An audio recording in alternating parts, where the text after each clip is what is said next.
Voici Territoire Sénat, l'actualité parlementaire et politique avec les titres de cette actualité ce matin. Rebonjour Saveria. Bonjour à tous. Deuxième semaine d'examen pour la loi Pacte au Sénat, la loi pour la croissance et la transformation des entreprises. Aujourd'hui, les sénateurs se penchent sur la mesure la plus discutée du texte, les privatisations de certaines entreprises publiques. Autre loi importante votée aujourd'hui, cette fois-ci à l'Assemblée, la loi anti-casseurs, une loi qui divise. Au sein même de la majorité En Marche, plusieurs députés de la majorité présidentielle ont annoncé qu'ils ne voteraient pas ou qu'ils s'abstiendraient sur ce texte. Et puis se dirige-t-on vers un référendum pour sortir de la crise des Gilets jaunes? L'idée avance au sein même de l'exécutif. Il pourrait arriver le 26 mai, le jour des élections européennes, une hypothèse loin de faire l'unanimité. Mais tout d'abord, Emmanuel Macron au chevet des banlieues pendant plus de 6 heures hier à Évry-Courcouronnes. Le chef de l'État a répondu longuement à 300 maires. Tous ont réclamé le maintien des services publics. Beaucoup ont regretté l'enterrement du plan Borloo pour les banlieues. Je vous propose justement d'écouter certains d'entre eux. Pour avoir participé à l'organisation, 150 élus, pour la première fois 150 associatifs, qui est une autre forme de représentation des habitants. Je suis maintenant bien placé pour savoir que les interventions ne sont pas préparées à l'avance, donc je le confirme à celles et ceux qui en doutaient, j'en étais, pour tout dire. Donc non, c'est pas un produit marketing, c'est important de venir aussi dans les quartiers populaires, puisque les problématiques de ségrégation sociale sont quasiment les mêmes que dans les territoires ruraux. La seule différence, c'est que nous, on n'a pas de ségrégation territoriale, ou en tout cas beaucoup moins. Donc voilà, donc c'est important qu'on puisse s'exprimer aussi sur ces sujets. Je retiens le président de la République à l'aise évidemment dans les réponses et qui a pris date avec les maires des villes populaires en nous disant qu'il serait au rendez-vous. Et donc maintenant, j'espère bien qu'il tiendra une partie des engagements qu'il a pris. Là, sur les paroles, oui, bien évidemment, il a l'air d'être à l'écoute. Après, il va falloir voir dans les actes si les choses évoluent positivement pour les personnes, notamment pour le Secours populaire, pour les personnes que nous aidons. Voilà, et dans l'actualité politique et parlementaire, le retour de la loi Pacte au Sénat, Saveria. Aujourd'hui, les sénateurs se penchent sur la mesure la plus discutée du texte, les privatisations de certaines entreprises publiques. La privatisation de la Française des Jeux a déjà été retoquée en commission. Celle d'Aéroports de Paris pourrait connaître le même sort en séance à la faveur d'un rapprochement entre républicains et socialistes. Les explications de Flora Sauvage. Le débat mardi s'annonce houleux. Une fois n'est pas coutume, communistes, socialistes et LR font front commun contre le projet du gouvernement de privatisation d'ADP Aéroports de Paris, inscrit dans la loi Pacte. En commission, les sénateurs ont supprimé l'article qui prévoit la privatisation de la Française des Jeux et ils ont aménagé les dispositions concernant ADP. Face aux réserves des sénateurs LR, le ministre de l'économie Bruno Le Maire défend la cession des parts de l'État dans l'entreprise ADP. Nous verrons quelle sera l'issue des discussions. Ce que je veux dire simplement, c'est que je me souviens d'un ancien candidat à la primaire de la droite qui avait gagné ses primaires, qui disait qu'il voulait engager des privatisations, qu'il fallait que l'État cède ses participations dans un certain nombre d'entreprises pour investir. C'est exactement ce que nous voulons faire. Les sénateurs de droite s'inquiètent du manque à gagner pour les finances publiques. Il ne s'agit pas d'une politique libérale, il s'agit de céder un monopole qui rapporte des revenus importants à l'État et aux structures en Île-de-France. Bon. Et l'État, en l'occurrence, vend les bijoux de famille. Et il les vend dans des conditions, je dirais, pas très heureuses. Quant aux centristes, ils défendent l'encadrement de la privatisation d'ADP. Il y a des endroits où ça marche bien. Hein. À Lyon, ça marche plutôt pas mal. À Nice, ça marche plutôt pas mal. Donc, il n'y a pas de raison non plus de s'interdire d'ouvrir le capital. Puis, il faut trouver de l'argent. L'État n'en a pas. Actuellement, l'État détient la majorité du capital d'ADP, soit environ 9,5 milliards d'euros. Saveria, la suite. Nous accueillons maintenant notre invité politique. Avec Catherine Fournier, la sénatrice centriste du Pas-de-Calais, dans un instant sur ce plateau. Elle arrive.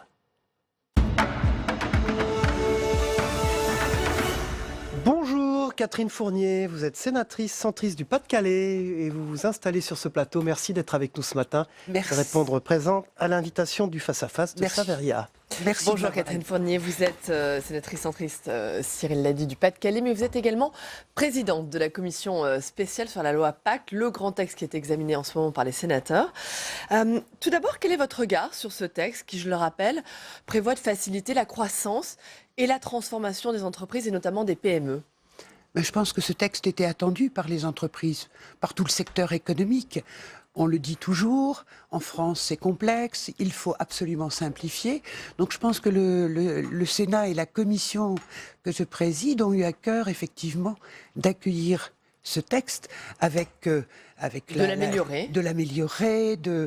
principalement de l'améliorer. Par contre, effectivement, ce qu'on peut reprocher à cette démarche gouvernementale, c'est qu'en fait, le projet de loi, quand il est arrivé à l'Assemblée nationale, comportait 73 articles. Et quand il est sorti de l'Assemblée nationale, c'était 196 articles à étudier, à analyser. Il y a un côté fourre-tout dans cette loi. Il y a un côté fourre-tout dans cette loi. Je veux dire, c'est très dispersé, disparate. On ne sent pas le fil conducteur de la loi. On est dans le secteur de l'économie. Ce qu'il faut, c'est redonner confiance aux entreprises et aux investisseurs. Alors, et je pense que là, il y a une dispersion. Précisément, la loi veut permettre un meilleur partage de la valeur dans les entreprises. Comment on partage la valeur? On favorise l'intéressement, c'est ça en fait? Oui, alors le partage, effectivement, vous savez, par le biais de l'intéressement et de la participation, c'est de faire en sorte que les salariés soient impliqués dans l'entreprise. Je pense que c'est attendu de tous. C'est peut-être moins bien géré dans les très petites entreprises, dans les PME et dans les ETI, mais sachez que c'est l'avenir. Il faut absolument, on le voit dans le débat public ici, je crois qu'il faut informer, il faut impliquer le salarié. Et quand vous l'impliquez, quand vous l'intéressez à la vie de l'entreprise, il s'approprie l'entreprise et il comprend la démarche de l'entreprise et du chef d'entreprise. Alors il y a un aspect de cette loi, on en a parlé, qui divise beaucoup les politiques, ce sont les privatisations de certaines entreprises publiques stratégiques, et notamment Aéroports de Paris. C'est quoi le problème avec la privatisation d'ADP ? Alors je pense que c'est une réaction politique. Bon, on parle... Quelle est votre position personnelle là-dessus ? Alors ma position personnelle, au départ, je pense que j'étais aussi surprise de cette privatisation. Et puis au fil des auditions, au fil des échanges, et avec une hypothèse qui est celle que l'État français a des problèmes budgétaires. Et en fait, si vous voulez, je pense que pour s'inscrire dans cette transformation et dans cette croissance d'entreprise, ADP doit également faire prendre ce train en marche. Imaginez-vous, bon, c'est une entreprise où l'État est majoritaire. Oui, bien. On sait que d'ici à 2020, ce sera 2,4 milliards de voyageurs en plus qui seront attendus. Eh bien, il faut se préparer à ça. Et pour ça, il faut des moyens. Alors, tout ça, ce sont les arguments de la majorité et du gouvernement. Mais est-ce que vous comprenez aussi les craintes de beaucoup, qui d'ailleurs traversent la classe politique, quand on regarde les mauvais exemples qu'ont été la privatisation des autoroutes, on en parle beaucoup, que sont encore actuellement la privatisation de Toulouse-Blagnac, alors que les Chinois qui l'ont racheté en 2014 veulent aujourd'hui se désengager. Est-ce que vous entendez, vous comprenez les craintes ? Alors je comprends les craintes. Ceci étant, ça n'est pas une cession simple. C'est une mise en concession, quelque part. Il y aura un contrôle de ans. l'État. Voilà. C'est une mise en concession pendant 70 ans. Ce que nous avons cherché à faire dans le cadre de la commission spéciale, c'est que l'hypothèse est là. Si nous refusions d'emblée le débat, finalement, c'était le texte initial, on connaît les navettes, qui passait à l'Assemblée nationale. Ce que nous avons voulu faire, nous principalement, c'est apporter des cadres, en fait, pour ne pas se retrouver de la même manière que Vinci et les autoroutes et la confrontation que l'on vit actuellement, c'est de dire il faut un cadre, il faut le fixer au départ, il faut réguler, il faut permettre aux collectivités territoriales également d'entrer au capital d'ADP pour permettre cet éventail de prise de participation, peut-être pas financière, mais sur la décision. Catherine Fournier, avant de terminer, j'aimerais vous entendre sur un tout autre sujet. Vous êtes, on l'a dit, élu du Pas-de-Calais. Et à ce titre, le Pas-de-Calais, c'est bien sûr un des territoires qui va être un des premiers concernés par le Brexit. On est maintenant à quelques semaines aujourd'hui du Brexit. Est-ce que l'inquiétude monte ? Comment vous vivez-vous sur place cet événement qui va forcément bouleverser le quotidien de vos concitoyens ? Alors, eh bien, écoutez, comme vous le savez, pour vous donner un exemple, nous avons quelques 30 millions de passagers par an qui transitent pour mon territoire, puisque je suis du territoire de Calais, soit par le tunnel sous la Manche, soit par le port. Nous avons 22 millions de marchandises et 22 millions de tonnes de marchandises chaque année au tunnel et le quelques gouvernement 52 français a tonnes. enclenché un plan pour vous accompagner justement dans ce Brexit. Oui, mais il y a un cadre qui a été fixé à l'heure qu'il est. Ce que nous faisons... Il est suffisant aujourd'hui ? Écoutez, c'est un cadre. Tout va se fixer par ordonnance et tout se fixe par ordonnance. Donc on attend au fur et à mesure les ordonnances. Bon, il est suffisant. On est déjà trop tard quelque part pour le préparer sereinement. Ceci étant, sur le territoire, on a absolument tout préparé pour faire en sorte qu'il y ait la fluidité du tourisme, qu'il y ait la fluidité du transit de marchandises, et c'est ce qui est important. Et normalement, nous serons pratiquement prêts fin mars, début avril. Donc vous avez plutôt un discours rassurant, finalement. Oui, sur le flux des marchandises. Après, comment va-t-on le gérer et les impacts que ça aura sur notre économie? Vous savez que finalement, notre balance vis-à-vis de l'Angleterre, France-Angleterre, est excédentaire. D'accord? Donc il ne faut pas oublier que le contrôle douanier se fera aussi pour les marchandises du côté britannique. Et c'est là où il y a une forme de danger, parce qu'on ne sait pas comment les Britanniques vont s'y préparer. Très bien. Moi j'ai une question personnelle, Catherine Fournier, vous êtes sénatrice centriste du Pas-de-Calais. Pour des raisons familiales et personnelles, vous avez décidé, vous-même, de garder la nuit des personnes âgées à domicile, notamment à Remiremont. J'ai lu dans Vosges matin. Vous vous intéressez à cette question de près ou pas? Je m'intéresse, mais personnellement, j'ai des parents qui sont... Ma mère est décédée l'année dernière, mais j'ai des parents âgés et je pense qu'il est très important. Vous savez, c'est notre culture, c'est notre histoire. Et pour bien se préparer à l'avenir, il faut bien maîtriser le passé. Et ce sont des gens qui nous ont apporté beaucoup et pour lesquels il faut apporter également beaucoup quand on a la capacité. Voilà. Merci beaucoup, Catherine Fournier. Merci infiniment. Dans le reste de l'actualité, la loi anti-casseurs, je vous en parlais en titre, elle va être votée aujourd'hui à l'Assemblée nationale. C'est une loi qui divise au sein même de la majorité En Marche. Plusieurs députés de la majorité présidentielle ont annoncé qu'ils ne voteraient pas ou qu'ils s'abstiendraient sur ce texte. Les explications de Fabien Recart. Merci beaucoup, Madame Sénatrice. Loi de circonstance pour les uns, vidée de sa substance pour les autres. La loi anti-casseurs renverse en tout cas les clivages traditionnels et suscite même la fronde dans les rangs de la majorité. Dans l'ADN de La République En Marche, il y a cette conviction qu'il faut défendre les libertés individuelles, qu'il faut défendre un maximum de liberté pour chaque Français.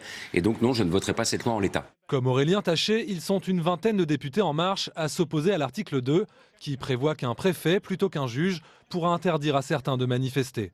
Allié de circonstance des députés frondeurs, une fois n'est pas coutume, le Rassemblement national. Ça va donner un pouvoir considérable à l'autorité administrative, c'est-à-dire au préfet, pour préventivement interdire des manifestations ou interdire des groupes, sans qu'ils soient clairement définis, de manifester. On voit que c'est attentatoire aux libertés publiques. Les députés ont pourtant voulu rééquilibrer la proposition de loi de la droite sénatoriale, jugée trop sécuritaire. Ils ont restreint le délit de dissimulation du visage et supprimé l'article 1, qui prévoyait des périmètres de sécurité pendant les manifestations. Au point que pour Bruno Retailleau, le texte ne sert plus à rien. Arrêtons de faire des lois qui servent à rien.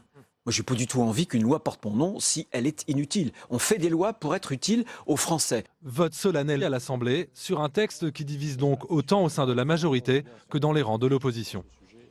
Se dirige-t-on vers un référendum pour sortir de la crise des Gilets jaunes? L'idée fait son chemin. Au sein même de l'exécutif, il pourrait être soumis au vote des Français le 26 mai, le même jour que les élections européennes. C'est une hypothèse qui ne fait pas l'unanimité. C'est un sujet de Cécile Sixon. Doit-on réduire le nombre de parlementaires? Faut-il limiter le cumul des mandats dans le temps? Le 26 mai, en plus de voter pour les élections européennes, les Français pourraient être amenés à répondre à ces questions.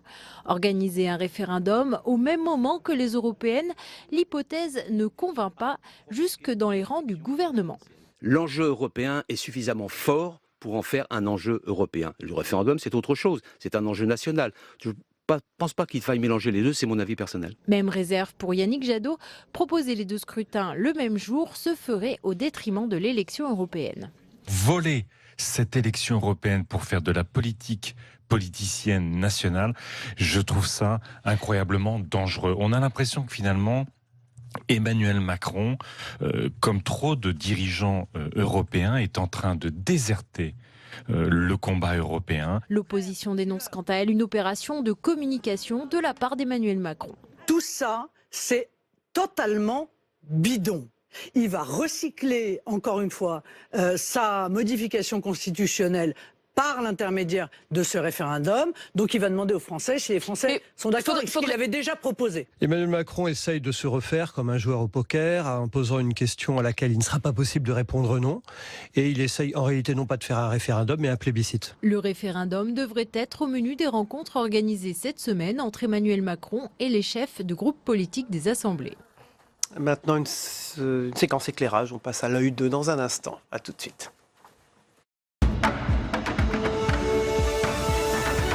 C'est Jean-Philippe Derosier. Bonjour, merci d'être présent sur ce plateau. Bonjour Jean-Philippe. Ce matin qui va nous éclairer. On vient de voir ce sujet sur le référendum. On va bien sûr en parler avec vous de ce référendum. Est-ce que tout d'abord, on peut poser plusieurs questions lors d'un référendum?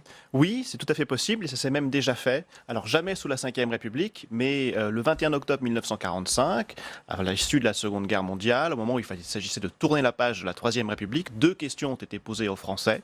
La première, voulez-vous en finir avec la Troisième? Et la deuxième, si oui, acceptez-vous que sur la période transitoire, les pouvoirs soient ainsi organisés? Et l'article 11 de la Ve République, de la Constitution de la Ve République, prévoit qu'on peut soumettre à un référendum tout projet de loi ou proposition de loi et liste des matières où on peut interroger les Français. Et rien ne s'oppose formellement à ce qu'il y ait plusieurs projets de loi qui soient soumis à référendum le même jour. Est-ce qu'on peut organiser ce référendum le 26 mai? Est-ce qu'il y a un délai minimum pour décider d'un référendum, Alors, pour le mettre en la Constitution ne prévoit pas de délai minimum. Il y a un délai qui est prévu par la loi. Il y a un délai qui est prévu par la loi et le code électoral de campagne électorale pour faire le référendum, qui est habituellement de 15 jours. Et l'on considère qu'il faut à peu près au minimum 1 mois formellement pour lancer le processus, passer le projet de loi en Conseil des ministres, faire le débat dans les assemblées, permettre que la campagne se tienne. Mais 1 mois, c'est vraiment le minimum. Il faudrait un petit peu plus pour permettre l'organisation matérielle du référendum, parce qu'il faut imprimer les bulletins, prévoir les enveloppes, organiser les urnes, surtout s'il y a 2 scrutins le même jour, il faut 2 fois plus d'urnes que d'habitude, etc., etc. Et donc là, on est vraiment dans la zone limite pour lancer le processus, même si l'on sait qu'il faut se décider dans les jours voilà, qui viennent. Il faudrait se décider dans les jours qui viennent, mais l'on sait, d'après la communication du ministère de l'Intérieur, qu'il s'y prépare déjà depuis quelques temps, vraisemblablement depuis le mois de décembre, au moment où la crise des Gilets jaunes a vraiment éclaté, que le président de la République a fait son allocution sur télévisée, et je pense que l'hypothèse d'un référendum a été envisagée à ce moment-là, et que le ministère de l'Intérieur s'est mis en branle pour préparer cela. Autre interrogation ce matin, Jean-Philippe, quelles questions peut-on poser? Est-ce qu'on peut interroger les Français sur tous les sujets possibles? Non, l'article 11 de la Constitution, l'article 11 restreint le champ référendaire à l'organisation des pouvoirs publics, à la politique économique, sociale et environnementale et aux services publics qui y concourent et à la ratification des traités internationaux. Ce dernier pan, on le laisse de côté parce que je ne pense pas que ce soit de cela qu'il s'agit. L'organisation des pouvoirs publics, ça peut être toutes ces questions de réduction du nombre de parlementaires, d'introduction de la proportionnelle. Et il y a une interrogation sur peut-on soumettre à référendum une loi organique? Parce que la réduction du nombre de parlementaires, députés et sénateurs, passe par la loi organique.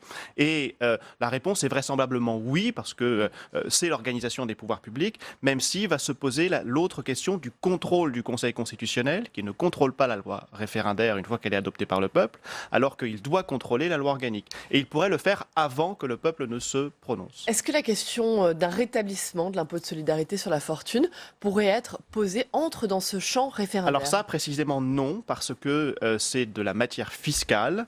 Vous parliez tout à l'heure de politique économique. Donc, oui, mais la fiscalité, ce n'est pas l'économie. Pas dans ce champ-là. Non, il y a les lois qui sont pour des mesures économiques, et il y a les lois de finances qui sont proprement sur la matière fiscale, et l'on ne peut pas rétablir l'ISF dans une loi sur l'économie. Elle doit rentrer dans la loi de finances, tout comme l'établissement d'une tranche supérieure de l'impôt sur le revenu ou de la suppression de la taxe d'habitation pour tous. Tout ça, c'est de la matière proprement fiscale, et ça ne rentre pas dans le champ de l'article 11. Jean-Philippe, quel est l'intérêt d'un tel référendum? Alors, l'intérêt, apparemment, c'est de mettre un point final à cette crise, d'être la solution à la crise actuelle et donc Est-ce que c'est à terminer. Ça que sert un référendum? Est-ce que c'est une arme politique pour le pouvoir en place? Le référendum, dans la Constitution de 1958, a été pensé comme un appel au peuple au moment où les institutions ne parviennent pas à résoudre une crise. Et c'est cela qui justifie que d'ailleurs ce soit un pouvoir propre du président de la République qui peut l'utiliser sans contre-seing. Sauf qu'il y a une dimension très personnelle dans le référendum et actuellement on veut poser plusieurs questions pour essayer de diluer cet effet personnel, mais le président de la République étant tellement impliqué dans le débat actuel que la dimension personnelle va rester et qu'en réalité on pense que ça risque on espère que ça résoudra des crises, mais ça pourrait bien l'envenimer et l'aggraver encore, parce que imaginez que plutôt qu'une fois non, le président de la République se retrouve avec 4 fois non, voire une défaite aux élections européennes, là politiquement ce sera très difficile. Que tout cela se transforme en plébiscite pour ou contre Emmanuel Macron. Exactement. Merci. Et tout ça on le retrouve sur votre blog. La Constitution décodée. Qu'est-ce que c'est la Constitution décodée? Eh bien, c'est un essai de décodage de notre Constitution destiné au grand public qui s'intéresse aux affaires constitutionnelles, où toutes les semaines, effectivement, j'aborde un sujet, et notamment celui du référendum hier. Votre blog, Jean-Philippe Desrosiers, la Constitution décodée. Votre blog. On passe tout de suite à l'agenda, ce qui se passe au Sénat, Saveria. Nous en parlions à l'instant. Il faudra suivre aujourd'hui dès 14h30 en séance la reprise de l'examen de la loi PAC, la loi pour la croissance et la transformation des entreprises. Toujours aujourd'hui à 16h45. La séance de questions d'actualité au gouvernement, c'est à suivre en direct et en intégralité sur notre antenne.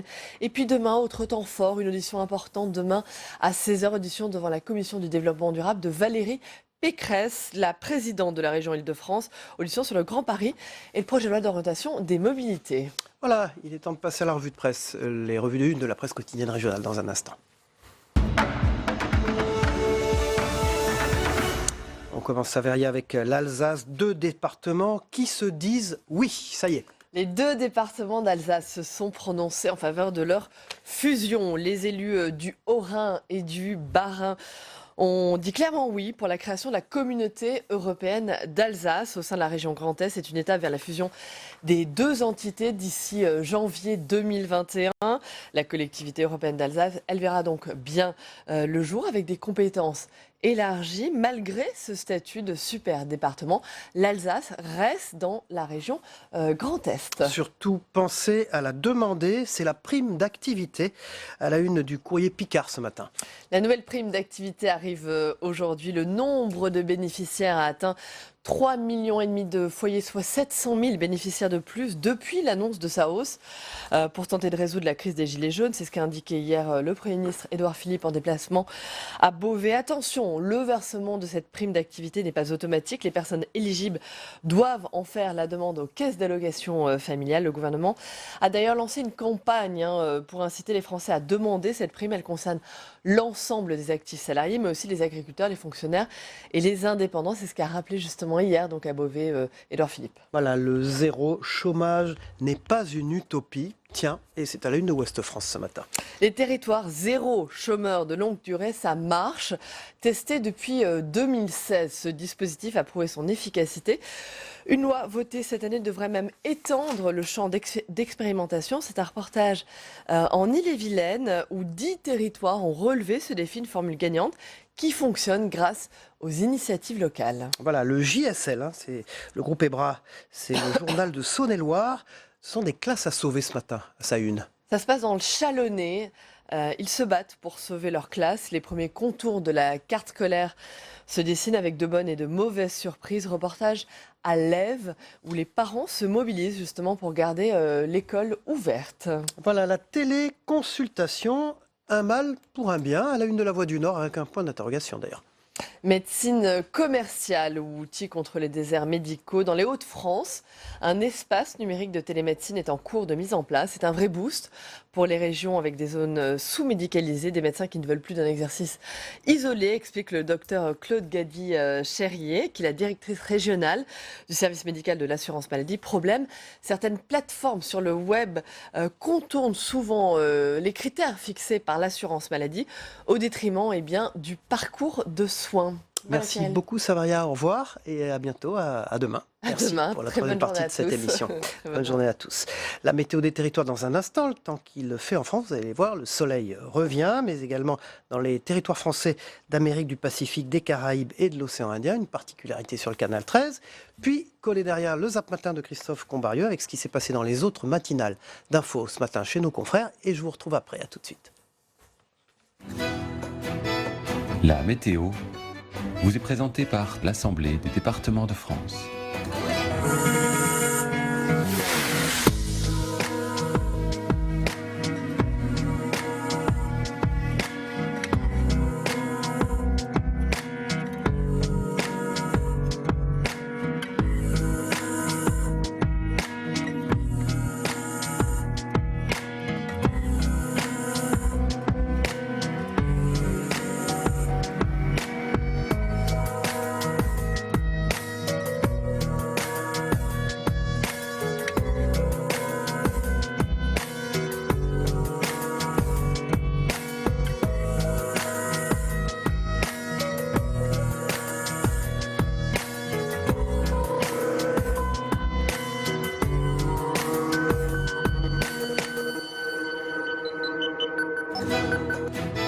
C'était la météo avec l'Assemblée des départements de France.